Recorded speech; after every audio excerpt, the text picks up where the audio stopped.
Ganito maging pinakamagaling na pulis, Part 15. Siyempre nagsimula pa rin ang lahat sa Anonymous BGC sa kung saan ako naka-duty. Ngayon nga ay may gagawin na naman akong kalokohan dahil maghahanap ako ng bus driver tapos magpapa-pop up doll tayo tapos pagkatapos ay huhulihin ko. Ewan ko na lang kung hindi matulala yung mabibiktima natin, yung tipong nag-pop up doll ka lang pero hinuli ka. May nag-request lang kasi talaga sa akin ito kaya pasensyahan na lang talaga.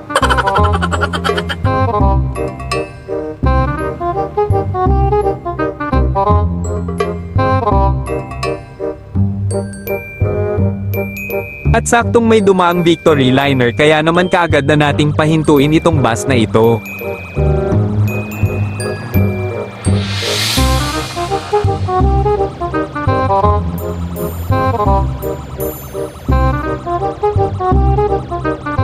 Una muna nating gagawin ay kunwari magpapa-pop up doll lang tayo, pero ang totoo pagkatapos ng pop up doll ay bigla na lang natin kukunin yung lisensya niya.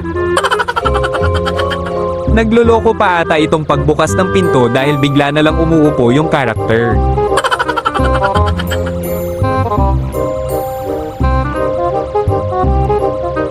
Siyempre dito ay tanungin na natin kung pwedeng magpa-pop up doll para masimulan na natin yung ritual. Ritual ng pagbibigay ng ticket. Dito nga ay pumayag na siyang magpa-pop up doll, kaya naman pakitaan ko na muna ito ng dance moves bago hulihin.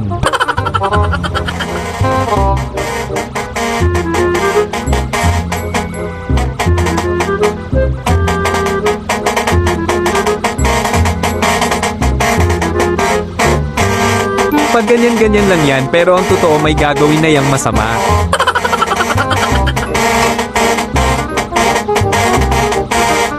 Siyempre pagkatapos nating magpa-pop up doll ay sisimulan na natin yung ritual. Pinapababa ko na muna nga pala siya dito para makausap natin ng maayos, baka mamaya ay takbuhan tayo, marami pa namang kamote drivers dito sa Anonymous BGC. Dito nga ay mukhang nakakakutob na sa atin tong bus driver na ito, mukhang ayaw pang bumaba ng bus.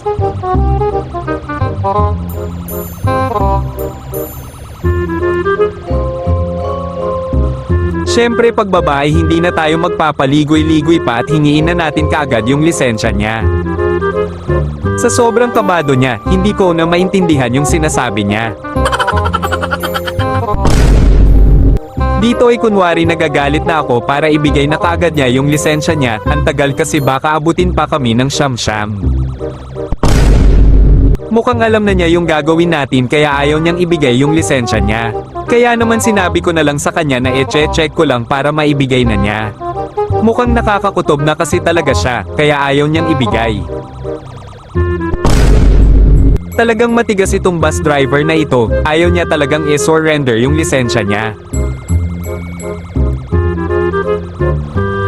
Sa wakas sa ilang minuto naming conversation ay pumayag na rin siyang i-surrender yung lisensya niya, akala ko aabutin pa kami ng gabi dito eh.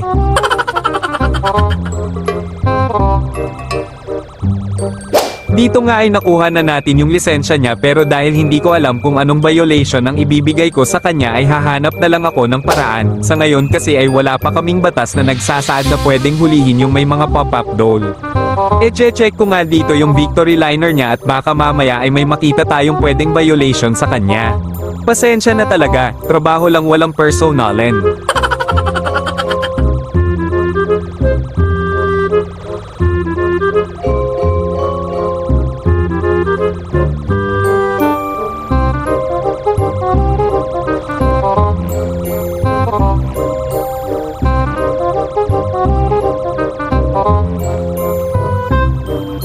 Nahirapan nga ako ditong hanapan siya ng violation pero dahil nakita kong natatakpan ng putik yung plate number niya ay yun na lang yung ilalagay ko sa ticket niya. Kailangan kasing clear ang plate number at hindi natatakpan ng kahit anong bagay kasi kadalasan itong ginagamit ng mga kriminal lalo't pag wanted yung ginagamit nilang sasakyan. Matapos kong ang lagyan ng violation yung lisensya niya ay ibalik na natin. Mukhang iiyak na itong bus driver na ito, pasensya na talaga trabaho lang walang personalin.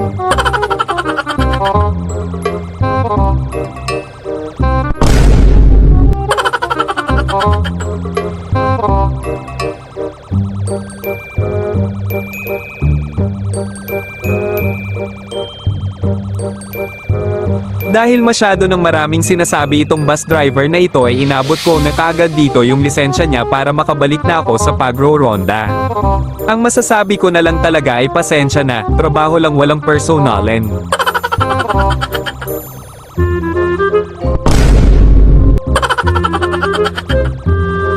Parang nagsisisi na tuloy ako sa ginawa ko dahil sa mga sinasabi niya. Pero dahil totoong violation naman ang binigay ko sa kanya ay wala tayong magagawa.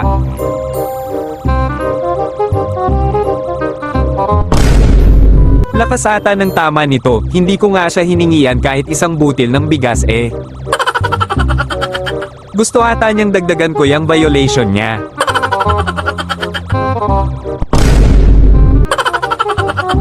Mukhang natakot siya nung sinabihan kong dadagdagan ko pa yung violation niya.